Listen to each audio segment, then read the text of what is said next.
यवतमाळ जिल्ह्यात, कारण तिथे झालेल्या अतिवृष्टीमुळे खरीप हंगामावर मोठं संकट ओढावलंय। जिल्ह्यात 6,25,000 हेक्टरवर पेरणी झाली आहे, तरी 3.5 लाख हेक्टरवरची पेरणी अजूनही रखडली आहे। मुसळधार पावसामुळे पेरलेली कपाशी आणि इतर पिकं मातीसह वाहून गेली आहेत। पिकं वाहून गेल्यानं आता शेतात केवळ दगडधोंडेच उरलेत। शेतकऱ्यांचं अतोनात नुकसान झालंय। या सगळ्याचा थेट शेतातूनच आढावा घेतलाय आमचे प्रतिनिधी संजय राठोड यांनी।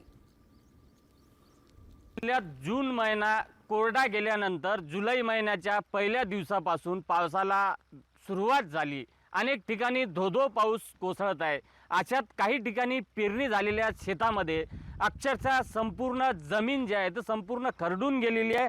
अनेक ठिकाणी खड्डे पडलेले आहेत, दगड धोंडे शेतात उरलेले आहेत। शेतातली संपूर्ण माती जी आहे ती संपूर्ण वाहून गेलेली आहे। त्यामुळे शेतात पेरणी केलेलं पीक सुद्धा अक्षरशः वाहून गेल्यामुळे यामध्ये शेतकऱ्यांचं मोठ्या प्रमाणात नुकसान झाल्याचं चित्र हे आपल्याला शेत शिवारामध्ये पाहायला मिळते।